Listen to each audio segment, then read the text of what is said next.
Stephen Covey's classic, The 7 Habits of Highly Effective People, has changed millions of lives, including mine.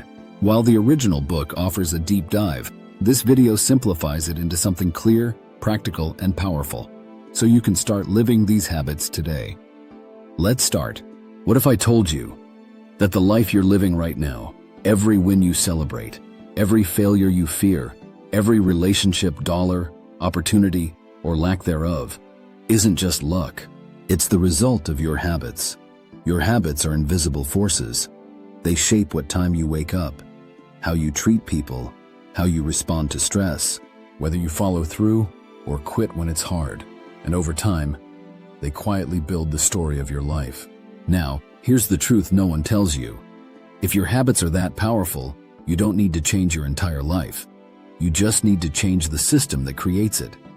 And there's a proven system, one that has transformed presidents, CEOs, athletes, and ordinary people who chose to live intentionally instead of accidentally. It's called the 7 Habits of Highly Effective People. These aren't motivational buzzwords. This is a blueprint, a timeless guide to build the life you are meant to live on your terms. These 7 habits can shift your mindset, your results, and your future permanently. Let's break it down. 1. Be proactive. You are the creator of your life. Let's be honest. Most people go through life on autopilot, reacting to whatever's thrown at them. They blame traffic for their bad mood. They blame their boss for their lack of motivation. They blame their past for their present, and their present for their future. They live in reaction mode, waiting for conditions to be perfect before they take action. But here's the truth. Highly effective people don't wait for life to happen. They happen to life. Being proactive doesn't mean being aggressive. It means recognizing one powerful fact. You are not your circumstances. You are your decisions. You don't say, I have to go to this job. You say, I choose to go because it supports my goals right now. You don't say, I can't do it because of my past. You say, my past does not control my next step. I do. Dr. Stephen Covey said it best. Between stimulus and response, there is a space. In that space is our power to choose our response. In our response lies our growth and our freedom. That space? That's where your power is. That's where your future is shaped. When you're proactive, you stop handing your power to people, problems, or excuses. You stop saying, if only, and start asking, what now? Being proactive is the first habit for a reason. Because until you take responsibility for your life, you can't change it. You can't grow it. You can't design it. You are not a product of your environment. You are a product of your choices. 2. Begin with the end in mind. Design your life. Don't just live it. Here's something most people never stop to ask. Where is your life actually going? Not where you hope it'll go. Not where others think it should go. But where you are intentionally leading it. Too many people are climbing the ladder of success, only to realize it's been leaning against the wrong wall. Beginning with the end in mind is about clarity. Clarity of vision, clarity of values, clarity of who you want to be, not just what you want to do. Imagine this. You're at your own funeral. Your family, your friends, your coworkers, they're all there. What do you want them to say about you? That you were kind? That you made an impact? That you lived fully? Now ask yourself, are you living today in alignment with that vision? Because the truth is, if you don't define success for yourself, the world will define it for you. And chances are, you won't like where it takes you. Highly effective people don't just set goals. They build a life around purpose. They live each day with direction, not just distraction. They don't just ask, what do I want to achieve this year? They ask, who do I want to become this decade? Your life is not a to-do list. It's a legacy in the making. So start with the end in mind, and then work backward. Create a roadmap where your actions match your intentions, because if the destination is clear, the path becomes possible. 3. Put first things first. Master the art of what really matters. You only get 24 hours a day. That's it. Same as every billionaire. Same as every single mother. Same as every genius, every struggler, every dreamer. The difference? Highly effective people don't prioritize what's urgent. They prioritize what's important. You see, there are 2 types of people.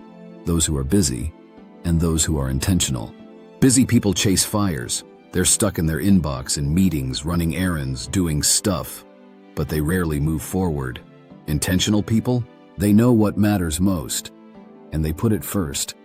This habit is about discipline. It's about aligning your day with your vision. It's about saying no to distractions so you can say yes to what really matters. Want a better body? Put your workout first. Want better relationships? Put your presence first. Want freedom in the future? Put your personal growth, your savings, your habits first. Covey calls it living in quadrant 2. Not urgent, but deeply important. Because here's the trap.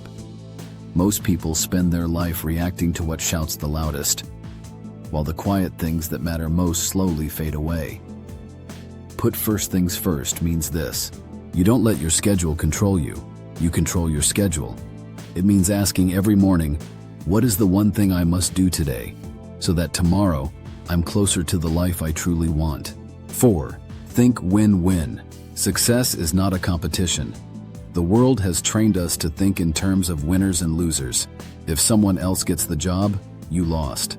If they get the credit, you've been overlooked.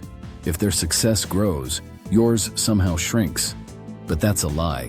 Life is not a zero-sum game. Highly effective people don't play the comparison game. They don't think, for me to win, someone else has to lose.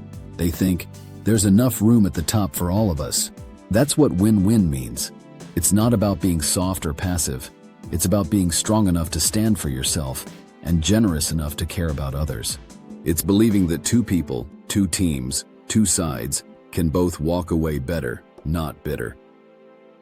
Win-win thinkers are the ones who build real trust in relationships, create lasting partnerships, not temporary deals, grow their influence by lifting others up, not tearing them down. Here's the shift. Small minds compete. Great minds collaborate. Instead of asking, how do I beat them? Start asking, how can we win together? Win-win is a mindset of abundance. It means you're not threatened by someone else's success. You're inspired by it. And the more you live this way, the more you'll realize helping others rise lifts you higher too. 5. Seek first to understand, then to be understood. Listen to truly hear. Let's be real. Most people don't listen to understand. They listen to respond. They're already preparing their comeback, their defense, their opinion, before you've even finished speaking. But effective people do something rare. They stop. They lean in. They listen with the intent to understand, not to control the conversation. Because when you listen to someone, not just to their words, but to their emotions, their fears, their values, you build something that changes everything. Trust. This habit is about empathy, not sympathy, not agreement. Empathy, the ability to step into someone else's world and see through their eyes. It's saying, help me understand where you're coming from. Tell me what matters most to you. It's what great leaders do. It's what strong relationships are built on. It's how conflicts are healed, families are reconnected, and deals are closed. Because here's the truth. Until a person feels understood, they won't be open to hearing you. No matter how right you are, no matter how good your point is, people don't care how much you know until they know how much you care. When you seek first to understand, you become the calm in the chaos, the solution in the argument, the bridge between two worlds. And once you've listened, really listened, then, and only then, do you seek to be understood. Not to dominate, not to win, but to connect, to create clarity, not conflict. 6. Synergize. Together is better. There's a reason this habit comes after understanding. Because when people feel heard, respected, and valued, they're willing to create together. Synergy isn't just teamwork. It's not just cooperation. It's creation.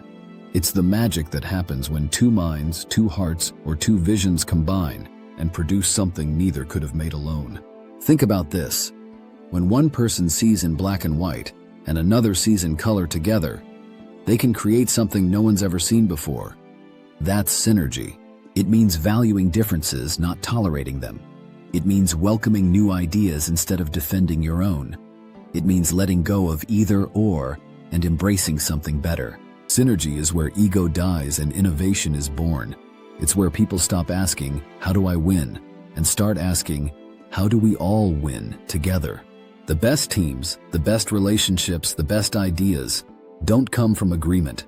They come from diverse perspectives, mutual respect, and a shared mission. Synergizing takes courage because it asks you to be open, to be curious, to see that someone else's idea might improve your own. But here's the payoff. When you build bridges instead of walls, you create possibilities no one saw coming. 7. Sharpen the saw. Protect and renew yourself. You've done the work. You've taken responsibility. You've built your vision. You've prioritized, connected, collaborated. But now, there's one more truth you can't afford to ignore. You are the tool that builds your life. If you don't sharpen the tool, the work becomes dull, heavy, and exhausting. That's what sharpen the saw means. It means self-renewal, restoration, fueling your energy, your clarity, and your strength before you burn out. You see, we live in a hustle culture, a culture that praises exhaustion, glorifies busyness, and worships burnout. But Covey knew something most people forget. You can't give the world your best if you're running on empty. Sharpening the saw means nourishing yourself in 4 areas. 1. The mind. Learn, read, grow, and challenge your thinking. 2. The body. Move, fuel, and rest. Treat your health like your greatest asset.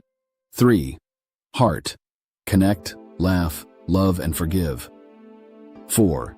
Spirit. Reflect, meditate, and align with your values and purpose. Think about it. A dull blade takes more energy and cuts less deeply, but a sharp one?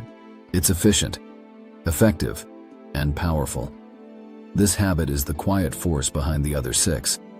It's what sustains you when life gets hard. It's what restores you when you've given your all. And here's the final truth. Sharpening the saw is not selfish. It's strategic. Because when you take care of you, you show up better for everything and everyone else. Your goals, your family, your legacy, they all depend on the person holding the saw.